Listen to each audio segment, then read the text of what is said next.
ভাবছেন এতে এক ঢিলে দুই পাখি মারা যাবে। রাশিয়াকেও চাপে ফেলা যাবে, আবার শুল্কের চাপে ভারতও মাথা নত করবে।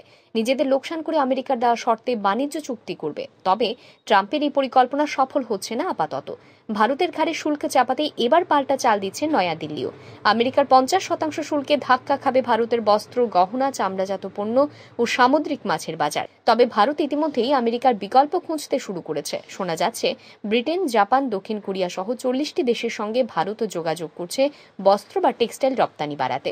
Germany, France, Italy, Spain, Netherland, Poland, Canada, Mexico, Russia, Belgium, Australia, তুরস্ক ও সংযুক্ত আরব আমিরশাহীকেও নতুন রপ্তানি বাজার তৈরি করার চেষ্টা করছে ভারত। সরকারি সূত্রে খবর, আমেরিকার বিকল্প হিসেবে এই 40টি দেশের কাছে ভারত যাবে। নিজেকে বিশ্বাসযোগ্য, গুণমান ও উদ্ভাবনী চিন্তায় ভরপুর বস্ত্র রপ্তানিকারক হিসেবে তুলে ধরবে এই দেশগুলির কাছে। ভারত 220টি দেশে রপ্তানি করে, তবে এর মধ্যে 40টি দেশকেই মূল গুরুত্বপূর্ণ বাণিজ্যকারী দেশ হিসেবে গণ্য করা হয়।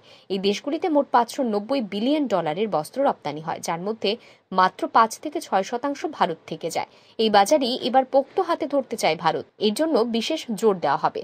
আমেরিকার বসানো 50% শুল্কে ভারতের বস্ত্র রপ্তানি যেমন ধাক্কা খাবে, তেমনি গ্রহরত্ন, গহনা, চিংড়ি মাছ, চামড়াজাত পণ্য, জুতো, বিভিন্ন কেমিক্যাল, ইলেকট্রিক্যাল ও মেকানিক্যাল মেশিনারি রপ্তানিও ব্যাপক ক্ষতির মুখে পড়বে।